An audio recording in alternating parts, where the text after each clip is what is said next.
Feels creative with Désiré, the Brand Maverick. Before we get into it, I just wanted to thank you for following me into this tilted rabbit hole where we learn about the entrepreneur journey and all the magnificent and terrifying things that come with it. If you're an entrepreneur and you want to increase your brand exposure, network internationally, and gain insights, then follow the breadcrumbs in the show notes to my site where you can find everything you need to start your business, grow your brand, and accelerate your income today. I even have a live show every Monday that you can attend. It's free brand awareness and exposure, and you get to meet some really cool people on the show. It's such incredible value, and you don't have to pay a penny for it. Now it's time. Let's jump straight into the rabbit hole. Welcome to the Entrepreneur Spotlight, and it is amazing to have you here today. Just for those listening, do you want to just give them your name, the name of your company, and tell them a little bit about what you do? Okay, my name is Cary, Prejean. My company is called CFO Consulting. I help business owners who are frustrated with having to work 80 to 100 hours a week, wondering why their people don't get it. They seem tied to the business. The employees are only willing to go like so far, and everything winds up in their lap. They have to solve everything. They can't take any real time off. And they're frustrated because, and again, they don't always call it dysfunctional, but there's a lot of dysfunction in the company, which means there's a lot of problems that they're always having to solve. And they wonder why they have meetings on this stuff, and 6 months later, they're back having the meeting on the same thing. So those are the kind of business owners, small and medium-sized business owners that I work with, and I help them to disengage from that day-to-day, right, to where they can do the two things that the two main things. If you're the business owner, if you founded the business, you have two main jobs. One is visionary, and one is main revenue generator. That's it, right? So if you're down there in the minutia and you're spending half a day looking at the payables, the receivables, or the inventory, or production, or that is not your best. You don't know how to do that well anyway, right? You're an entrepreneur. You started the business because you had a passion. You saw something that you could do that would generate money that you're good at. Accounting is not what you're good at. Production is probably not what you're good at. You know, you're probably good at relationships. You're probably good at sales. You're probably good at maybe managing a construction operation or a manufacturing facility. But all the stuff that most business owners wind up spending most of their time on is not the highest and best use. It's not whether it's not thinking that they're not doing much for the company when they do that. And what they don't get is by maintaining that sort of lifestyle with the company, they've trained their employees to not, to only go so far. It's like the flea circus, the way they train fleas, it's put the glass over them and that they get after a while, you can only jump that high. Same thing with the employees. So my big motto with my employers, if you want to be free of the minutia of your business, you're going to have to step back to let your leadership team step up. Because if you never step back, they'll never step up. I promise you. Anyway, I probably said a little bit too much, but no, you didn't. Absolutely. No, that was actually a really, really good explanation of what you do. And also it touches on quite a few things of what I always talk about. It's about working, on your business, not in your business all the time. And there needs to be you need to strike a balance between the two. And that's something that you touched on. So I'm really glad that you brought that up as well. Yeah. Okay. Great. So how long have you been in business for? Started back in 1987, so 36 years. Wow. Yeah. Okay. Here's a nice little stat for you. You have been in business longer than I've been alive. Yeah, I hear that a lot. Wow, that is... What's funny is when I talk about some, I guess, celebrities from my time, people today, like even fairly recent celebrities like Linda Ronstadt, a lot of 30-year-olds say, yeah, Linda Ronstadt. And who's that? You don't know Linda Ronstadt? She's probably one of the best female singing voices of the 1900s. Oh, this is the blank face. Right. I'll definitely have a Google. Look her up, listen to some of her music, and you'll see what I'm talking about. Yeah, but definitely. Yeah, it's amazing. You can tell you've gotten old when a lot of the stuff you talk about, younger people know nothing about, and everything they talk about, I don't even know who that is. Yeah. And that's where kind of I come in as well, because I kind of bridge that gap between that communication. That's my job. My job is to study human behavior and find a lovely transition between the generations as well. Because a lot of businesses, especially the ones that have been around for a long time, so they've got these loyal consumers that they've had for 20 plus years. But now if they decide to rebrand, sometimes that branding does not speak to their current customer base. So you have to find it speaks to everyone while still speaking to one person all at the same time. It is quite a challenge, but I love working on stuff like that simply because of the challenge, but also because you get to touch different cultures, different age brackets, different generations. There's so much to learn from each and every one of them. Right. So and here's the interesting thing. I think the differences between the generations has never been more what's the word? It's never been I don't remember it being this polarized. I mean, maybe the Vietnam era. Now it's mainly just establishment versus young people. Now they're like different. It's stratified. Yeah. Anyway. And even within like people in their 30s and 20s versus people who are teens, like there's never been such a huge gap between the cultures of each bracket. And even within there, you've got so many microcultures and subcultures. It is quite confusing. I'm not gonna lie, because there's loads of people that speak to me and I'm like, I have no idea what you're talking about. And they're like my age and I'm like, nah, don't know. So yeah, it is quite interesting, but you're right. There's never been a time where it has been this segmented.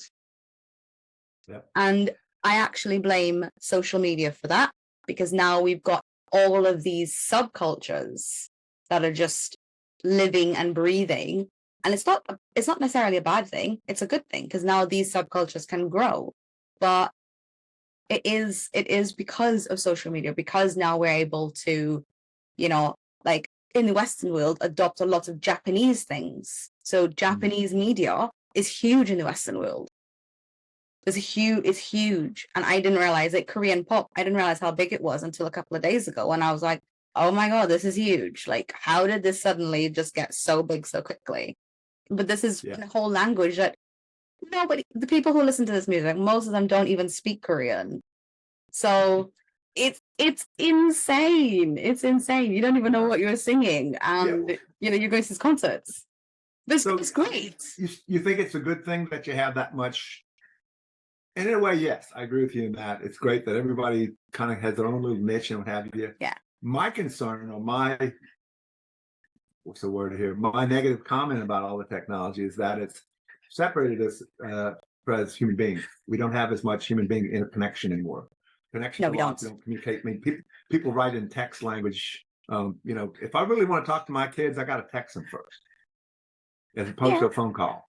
And again, I grew up in a world where if you wanted to call somebody on the phone, you had to be near a landline, and they had to be near a landline. They didn't have what do you call it? Answering machines back then. No. And they had to, and first of all, they had to have had a landline, because not everybody was privileged enough to have a phone at home. Right. But so they had to be home. You couldn't leave a message. You just had to keep calling until they picked up. And now it's this instant connectivity. And I've seen couples at dinner where they're texting back and forth across the table. It's like, what? Yeah. I've got a rule: no mobiles at the dinner table. If you're having dinner with me, that thing goes away. I'm just saying that the phone generation, the phone thing has just kind of taken over to where people live vicariously through their phones. Yes. My experience. Not entirely. Yep. But I entirely agree with that. There's not a part of that I disagree with. So you've actually hit the nail on the head. People do live literally through their phones. But it's great technology. It connects the whole world together. It's great. You get instant replies on stuff. But now there's this expectation for you to always be available. And that's causing massive burnouts. It's causing loads more. Why do you think this whole the whole population right now is depressed and anxious. They're depressed and anxious because they're comparing themselves to other people all day long on social media. Oh, why isn't my face like this? Why isn't my nose like this? Why don't I have clothes like that? Why can't I do this? Why can't I do that? That's all they're subconsciously doing to themselves. But then they're also, because they're always online, they're always so stimulated, they never actually shut off. And that increases your anxiety levels tenfold, almost instantly. And I'm not gonna lie, when I stopped being on social media, I deleted social media off of my phone. I actually I don't even have LinkedIn on my phone. The only thing that's there is WhatsApp. And it's because obviously that's what I use for business communication. I use WhatsApp the same way I use email.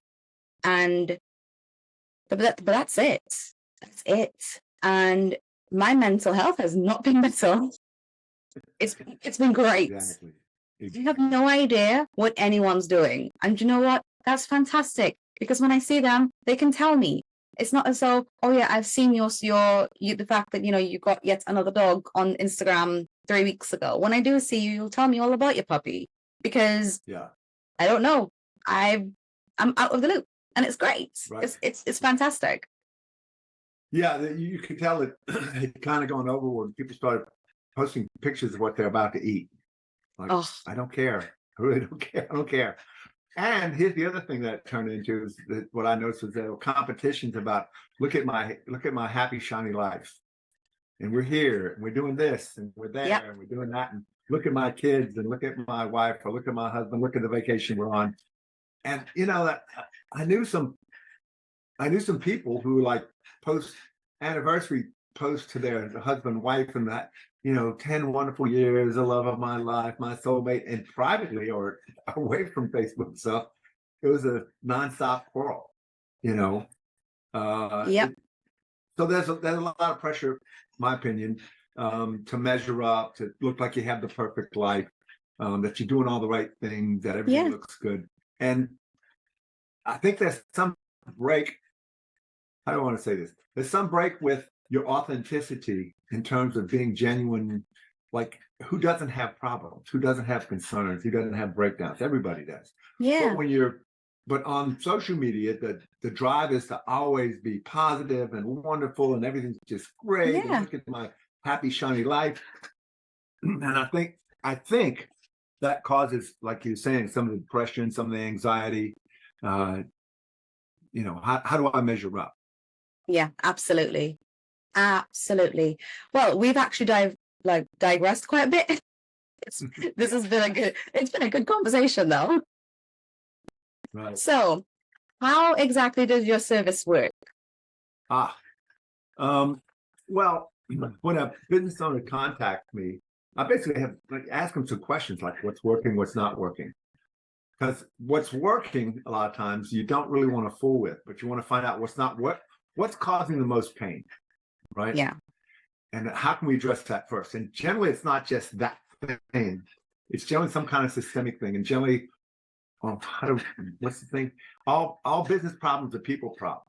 Okay? You may have heard that. Okay? Here's my take on it. All people problems are communications problems. Yes. Right?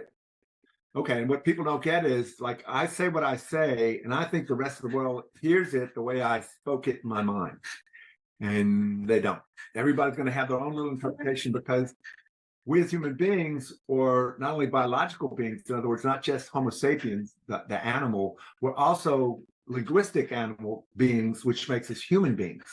And when I say linguistic, it means that you have all this narrative and all these opinions and judgments and every right, wrong, good, bad, like it, don't like it, makes sense, don't make sense. All that goes on in your head, so that the way we experience life is we're getting told a story all the time about like it, don't like it, good, bad, right, wrong, makes sense, don't make sense. All that, whatever comes in has to be filtered through that. Yes. So we don't have a direct biological experience of life. We have an interpretive one. And what people don't get is the narrative that you live by dictates your reality. Or you probably heard it, who controls your perspective controls your reality. Very true. And what most people are not clear about is that they're ultimately in charge of their perspective or their narrative, but they don't know how to go about doing it. And they plug into TV and social media, and that programs their narrative to see certain things. So when you're being driven by this constant interpretive thing, the messaging that you're getting about what you're experiencing, you're going to be blind. You're going to suffer a lot because a lot of your interpretations are disempowering to you. You're not going to be that clear. You're not going to really understand what's being said to you. People are not going to understand what you're saying because you think that it's just transmission of data, and it's not when you speak. And again, we're always speaking and we're always listening. Have you ever noticed that? I mean, you could be sitting in a room not saying a thing, and your body posture, your facial expression, the way you hold yourself, you can look at somebody from across the room and you can hear sort of what they're saying, right? So we're always speaking, we're always listening. It doesn't have to be verbal. It doesn't have to be written. So in business, when you see all this dysfunction, there's a lot of, I said ABC and you heard XYZ, or I said ABC. The thing is, like, you ask 10 people to build a fence. What are you going to get? Probably 10 different fences. Probably at least 5 different, right? So when you're not specific on, well, let me back up a little bit. When most businesses get started by an entrepreneur, they say, okay, they have to do everything. And maybe they hire somebody at first just to help them as an assistant. And then the business grows, they hire a few more people, and they start hiring people for accounting and sales and production, whatever. And there's no clear processes. This is how we do things. This is how, A, B, C, D recipe. This is why we do it. Yeah. How we do it. And so everybody who comes in, they have their own interpretation of how you do whatever, accounting or inventory or production or sales. And what hooks most business owners into managing in the minutia is because, like Robert De Niro in Casino, I don't know if you've seen the movie, but there was one scene where he's talking to this yokel who worked in the casino. It was a pretty political whatever. And De Niro said, listen to me very carefully. He says, there's three ways to do things around here. There's the right way, there's the wrong way, and there's the way that I do things. And we do things the way I do them around here. So, but the boss is like, we got to do things my way rather than just get it done. You're going to be in there doing it your way because your employees are not going to do it your way, right? Yeah. So that alone causes a lot of dysfunction. And then you have in between people, I'm going to do this, I'm going to do that way. And there's no clear, this is the way we do accounting here. This is the way we pay our bills. Yes. This is the way we produce things. This is the way we do our inventory. And, so there's a problem. You have all this dysfunction that owners want it his or her way. You're going to be a captive of that business, of that business model. You're going to be a captive, So generally, that's one of the first places to start identifying that with the business owner, pointing out like, this is a bottleneck, and you're the reason for it. I think one thing that you said to me that kind of stood out in the very beginning when you said that all business problems are people problems and all people problems are communication problems. So therefore, all business problems are communication issues. But communication is the biggest hurdle that most people have to face. And that's where in any relationship, that's where most of it comes out from. It all stems back to communication. It all stems back to what I've said, what you thought that I said, what that made you feel, because that's a form of communication. It's all about that communication. Right. Well, here's one of the traps of it is where can you think back in your life that you had a lot of training on how to communicate well? Not how to spell, not how to read, not how to write properly, but how to communicate well. When you were a child. How do you listen? How do you listen to what somebody else is listening to and speak into that rather than, I have this to say and I'm going to say it and they're going to understand exactly what I said? No, you have to be responsible for listening to the listening of who you're addressing. And that's not as hard to do as you think it is. And speaking to that, what are their concerns? What are their perspectives? What are their prejudices and values and et cetera? In other words, if I were speaking to, I don't know what, pick something, 55-something-year-old Muslim who lives in remote Pakistan, I'd have a very different conversation with him out of knowing his or having some idea of his listening than I would with you. Does that make sense? Yeah, Because absolutely. And here's the other thing. If I had been born different place, different time, maybe different sex, with different race, whatever, I would be a different person because I would have been brought up, I would have a very different narrative. Does that make Yeah, sense? of course. So the beauty of that is you can change your narrative to anything you want. Yes. Anything.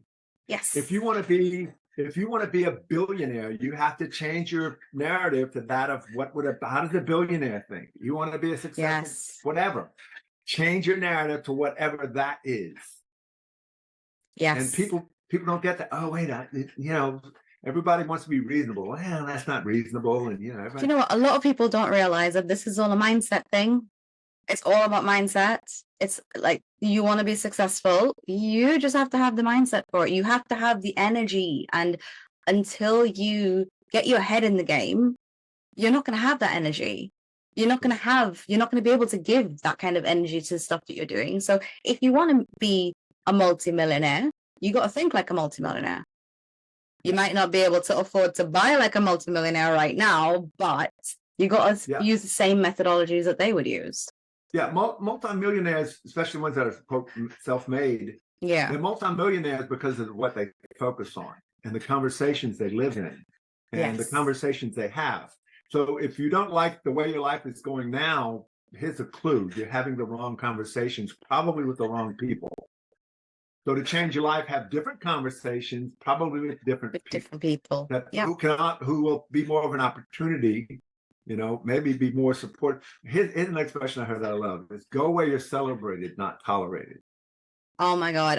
I saw that recently and I was like, yep, can relate. Right. It's so relatable.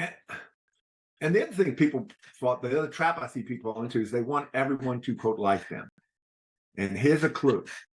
Half the world, I don't care who you are, I don't care where you're from, I don't care what your religion is, how old you are, half the world thinks you're a jerk. Right? Because you're American, because you're Brit, because you're white, because you're black, because you're whatever. They don't like how you part your hair. And so and there's this guy back in the 70s, Liv Scalia, I don't know if you ever heard of him, but I remember one of his speeches was, he says that if you're an orange, be an orange. If you're an orange, you try to be a banana, you're going to be a bad banana. People who want bananas are not going to like you because you can be a bad banana. And if people who want oranges, they see you're trying to be a banana. They're not going to want anything to do with you. Just be the orange. People who love oranges will be attracted to you. So whatever your passion is, and that's the other problem most people have, they don't passion because let me back up a little bit. What generates passion? What generates passion? That's a good question to ask. That's a very good question. How do you, why aren't you passionate? Well, that better question is, what is passion? How do you get to be passionate? And one of the things that I say is missing for most people is that they're everything's half measures for them, or what we say in America, it's half-ass.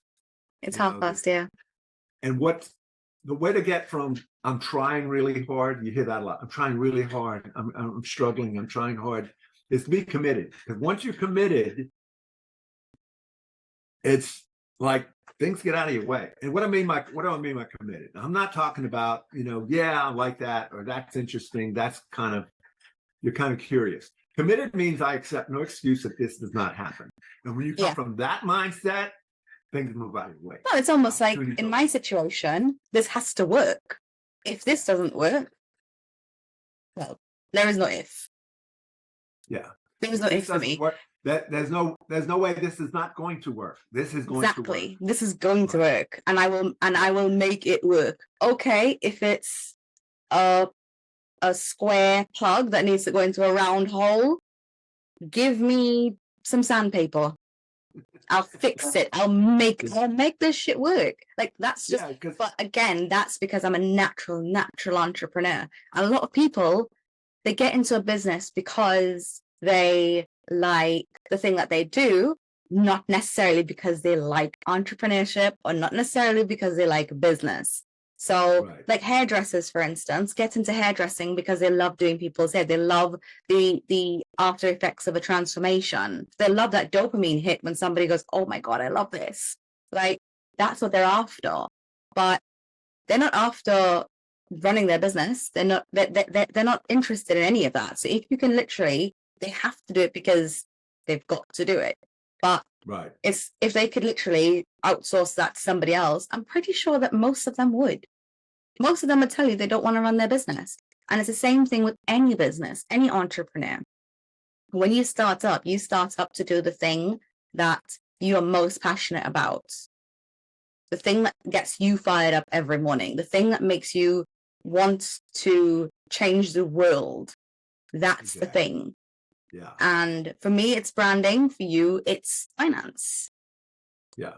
Well, it's numbers. It's not so much finances. Finance is the tool that I use in the businesses. My bigger, I guess, passions is helping business owners to become, everybody talks about next level. I want to take things to the next level. I want to manage by the numbers. I want to be able to manage from 10,000 feet. Okay, this is how you do it.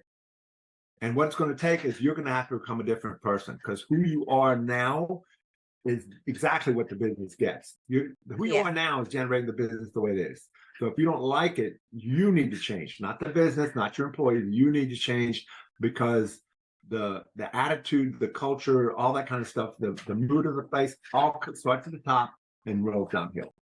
So if you want a different business, you're going to have to become, and that's hard for some people. It's scary. Of course it is. What do you mean I got to be different? Yeah, you got to be different. I mean, I have some clients that I was just in Florida last week. We're having a strategic planning session for the next 3 years. And they've been on this explosive growth. I mean, they've like doubled and doubled and doubled. And now it looks like it's going to, maybe instead of doubling, they're going to go by maybe 50%. So what they want to get to is about 25 million in sales of e-commerce, to where they can sell out at a good multiple of their EBITDA. So, and what I'm telling is, okay, that's great. I think you can get 25 million, but you're going to have to become different people. Because the people you are today at, $8-9 million in revenue, you weren't the same people 3 years ago. You couldn't have handled this 3 years ago.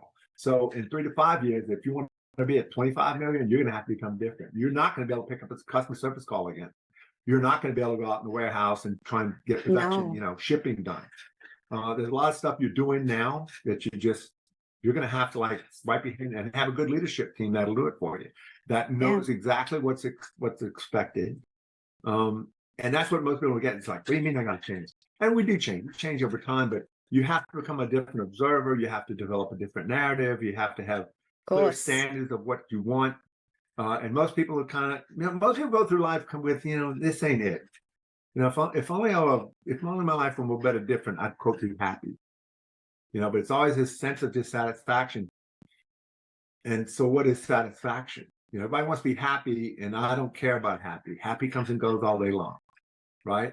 I'd rather be very satisfied. I'm never no, but that's the thing. Well, for me, I've always thought that to be satisfied makes you feel complacent, and I don't mean that kind of satisfied. I don't mean accepting. I mean satisfied like I'm getting exactly what I want. Yeah. Continually up the game in terms of getting exactly what I want. But the way to be ultimately satisfied in life is to get exactly what you want. And the problem most people have is they have no idea what they want. Not even, outside of this vague kind of more, better, different. If I made more money, if I had a better relationship, if I had a different job, I'd be happy. And no, you wouldn't. You wouldn't. You'd be the same person. So with business owners, they have to be very clear on what's going to satisfy them now in terms of the business's performance and what's going to take out of them and what the business can do by itself. And most business owners haven't declared that. They haven't even thought about it. No. So in getting them to take some time to say, okay, I'd be satisfied if we did this for now. Yeah. If this department could handle it, if we could handle things like this, whatever, there's so many things. And start working towards that, rather than I'm going to spend another 80, 100 hours a week this week, still be frustrated, and nothing's going to change. Right? Gosh, you are so right on so many levels. so right on so many levels. This is literally, I think, almost like a groundbreaking episode we're doing here today, because Well, wow, this is chock full of so much value. Wow. I'm just sat here, I'm like, wow, can relate. Oh my God, I feel attacked. I feel like this is aimed for me. Not attacked in that sense, but it's like, oh my God, I feel really called out here. Ooh, need to change that about my mindset. It's making me think. It's making me reflect. This is and this is really, really, really good stuff. well, I'm glad to hear it's making you think, because most people confuse having thoughts with thinking. Oh no. We have thoughts all the time, right? But that's not thinking. And most people confuse thinking with just having the same old thoughts. Oh yeah, that's the answer. That's not thinking. Thinking always happens when you begin to question, when you begin to reflect on, when you come to the question without an answer. Yes. And you weren't to live in the question a while. That generates thinking. That generates, what am I not seeing here? What am I missing? What am I blind to? What is there available for me to learn here? All those kinds of questions. When you can live in that, it's amazing what suddenly appears to you. And it was there all the time. You just didn't see it. Yeah. Yep. Right? Yep. Oh wow. This is so good. So, right. So why did you start your business in the first place? I mean, I know this is a while ago, but why did you start? And why do you continue? Has that because you've got so much experience and you've been in business for so long, has that changed over the years? Yeah, of course. I mean, I'm not the same guy I was 36 years ago. Yeah. I've learned a lot. I've matured. I've, actually become more patient, which was never a virtue of mine. Oh, so there's hope for me then. Huh? There's hope for me. No, I mean, I started in accounting. I went through the whole thing of accounting and CPA, worked with a big 8 accounting firm at the time, got hired away from a client. And what I saw from the accounting perspective was that most business owners didn't really know what to do with financial information. Like, given the financial statements, they didn't really know how to read them. And you could tell them, well, you lost $70,000 last month. And it's like, okay, so what I got to sell more? Not necessarily. Maybe you need to watch your expenses, but so they didn't have they didn't have actionable financial data. And the traditional accounting model is, last month we did this. Last year, here's your taxes. It's always looking back and something that's already happened, but not about, and listen, going forward, looking at these financial statements, these are some moves you could make to actually make your business more profitable and cash flow better. Here's some things we can do with your financing at the bank to get your loan payments down. I mean, you can pay them off faster if you want to, but we can improve your cash flow sometimes by $20,000, $50,000 a month just by rearranging your financing. Things like that. In other words, accounting, to me, traditional accounting is backwards looking. Whereas consulting, or the CFO, that thing that I like to do, is very much forward looking in terms of possibilities and strategy and what can you do to improve, that kind of thing. And so I worked in industry for 11 years, and saw that most business owners are struggling with that. So I started working with some business owners, sort of in a part-time consulting kind of basis, and saw that it made a big difference. Yes. So eventually I got out, because that's exactly what entrepreneurs need. They need to know where they're going. They need to know where they should be going. And I think that's one of the biggest questions that I've got for myself. What am I doing in 2024? And I have an overall 5-year goal where I want to be in 5 years. But I think it's also really important, especially right now, for you to think about, where do you want to be in 24 months? Where do you want to be in 36 months? And then where do you want to be in 5 years? Going 10 years down the road, I think right now, with the world as unstable as it is, the economy is unstable, technology is changing so quickly that planning for 10 years just isn't a thing anymore. I think even planning for 5 is a bit unrealistic. But just having a general milestone and go, I want to kind of be at this point by this date. Right. Well, one of the things that I love doing, one of the things I'm good at, and one of the things that my clients really love, is strategic planning. And you're right. There's so many variables. The further you go out into the future, the harder it is to be like crystal clear about what you're going to want. but you can have a point on the horizon that you want to be at. And yeah, Yes. things are going to change. I grew up on a farm, and I grew up on a farm before we didn't have a tractor. Everything we had to plow the field with a mule. And the way you would, after you turned up the dirt in the spring and you had to replow the rows, how would you plant the first row straight? Because it was that first row, all the other rows are going to be based off of that, right? And you had a plow and a mule, right? So the trick was you would go down to the end of the field and have a stick and like a red piece of cloth on it. And when you drove the mule, you focused just on the red cloth. You didn't look around. You'd look at the mule. You'd look over the side. As soon as you started doing that, you're gonna waver. If you focus just on that point on the horizon and headed straight at it, you would plow a straight row for the most part. Same thing in business. You have to have a point on the horizon where this is where we're headed. And there's gonna be a lot of changes and a lot of things coming up: competition, technology, the market, government regulation, taxes, customer base, employees. Yes, it's called the infinite game. Are you familiar with Simon Sinek? The infinite game. Yes. Players come and go.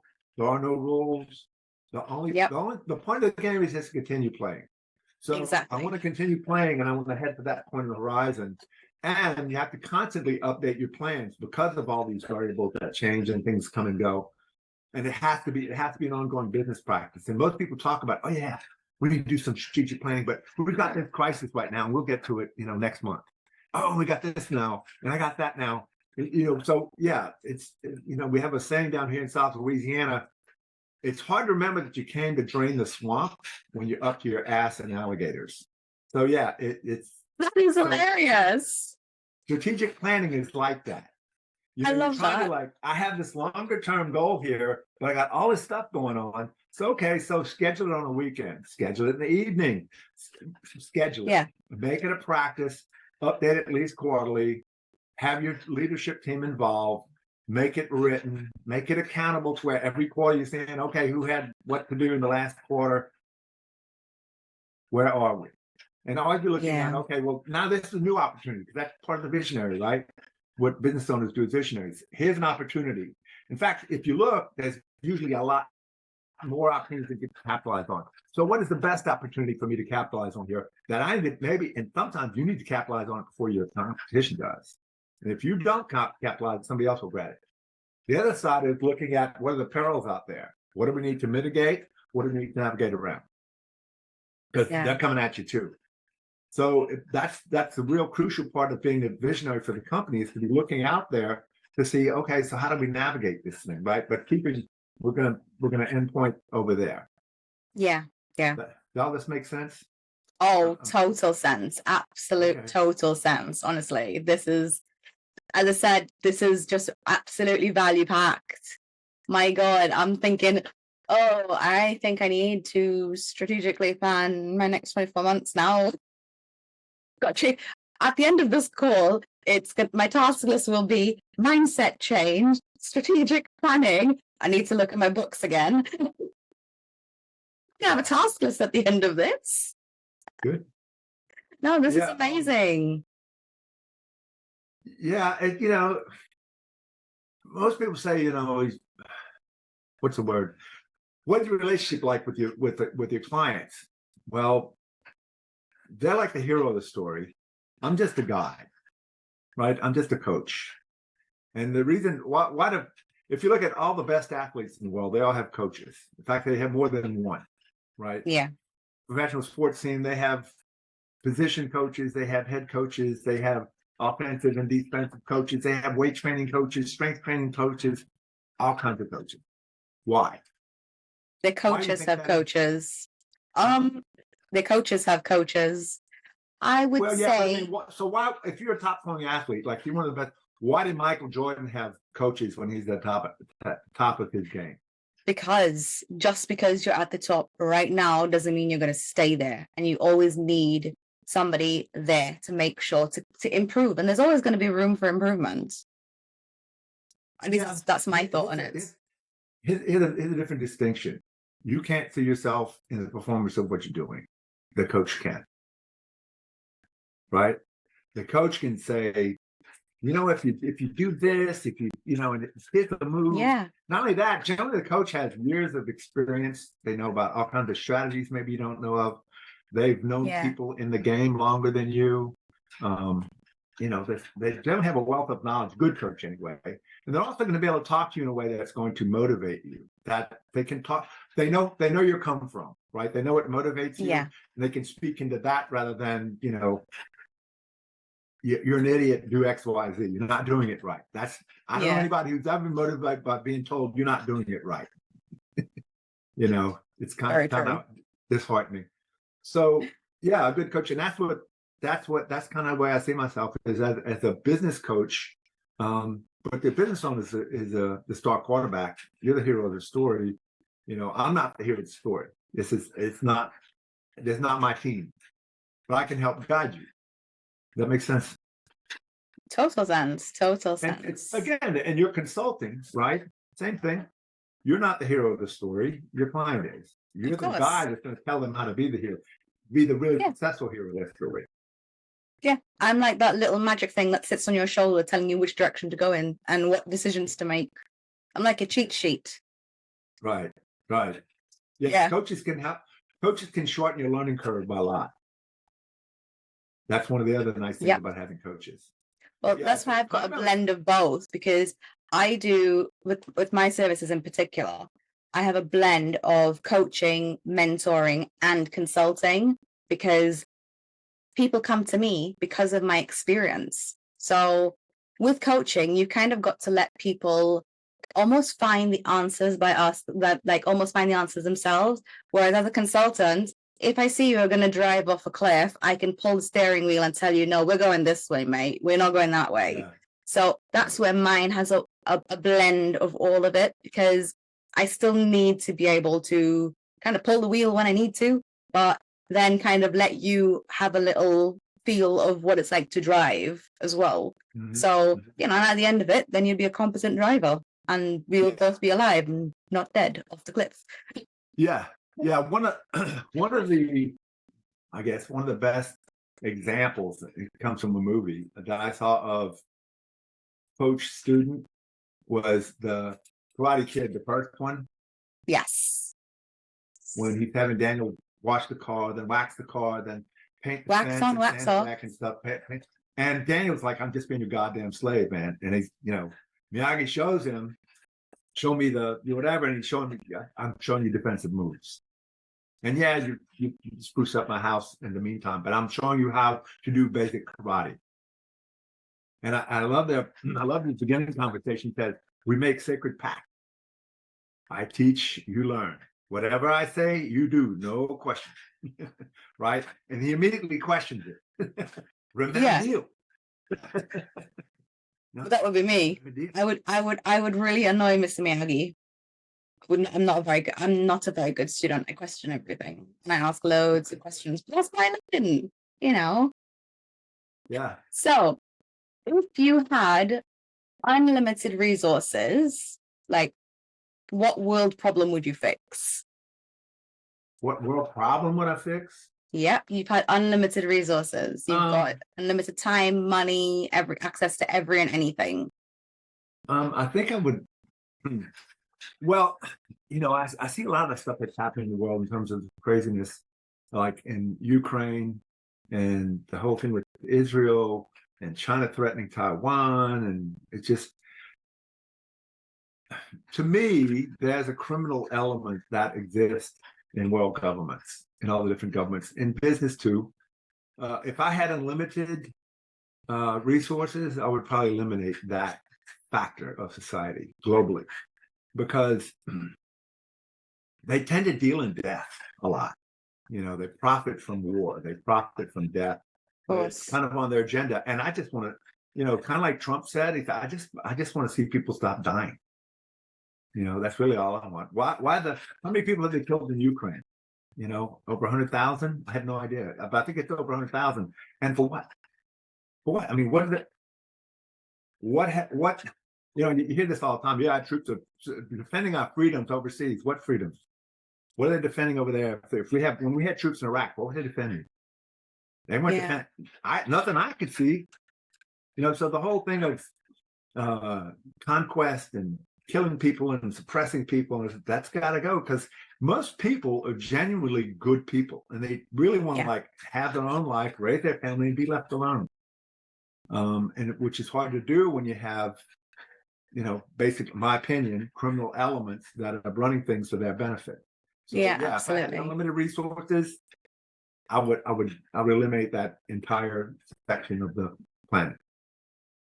That's a very good answer. Maybe that sounds like genocide, but Yeah, no, it is difficult. It is a difficult position. That's one of the reasons why I asked these kind of questions on this as well, because it's interesting to hear from different people kind of what impacts them the most. So what would be your parting gift of wisdom for those who are listening? Parting gift. Well, one golden nugget. Yeah. Well, the one thing that I recommend to everybody is to, number one, be clear about what your conditions of satisfaction are for your life. People say, "Oh, what's the meaning of life?" There is no meaning of life. There's no meaning to life except the meaning you give it. So until you're willing to actually declare a meaning or a purpose, or like what's going to satisfy me in terms of who I am and my contribution to people, until you're willing to really get specific down to details, you're just going to kind of be adrift, right? So be clear about what you're here for, and have a purpose, and what's going to satisfy you. And behind that, you need to be absolutely committed to it. Because when you're committed, it's not hard anymore. It's just you're gonna find ways to get it done. You're just committed. And again, my best definition of commitment is I accept no excuse that this did not happen. I love that. I absolutely love that. Well, I just want to say thank you for coming on the Entrepreneur Spotlight. This has been an incredible episode. I think this is probably one of our most, I guess, like knowledge-packed episodes that we've had so far. So just thank you so much for your time. Pleasure. Thank you so much for your wisdom and your knowledge sharing. Do you want to tell everyone where they can reach you? Well, my website is probably best. You can actually schedule an appointment with me if you want there. A free consultation is called. The website is called Strategic Business Advisors, .org, Strategic Business Advisor. It'll tell you a little bit about what I do, who am I, my background, that kind of thing. That's awesome. And I'll put it in the show notes as well, so everyone can just get a direct link to that. But again, thank you so much for coming on the show today. Oh, my pleasure, Désiré. Thank you so much for having me. You can listen to this podcast and many more on tiltnexus.com, which is our free platform for entrepreneurs across the world. See you on the Nexus.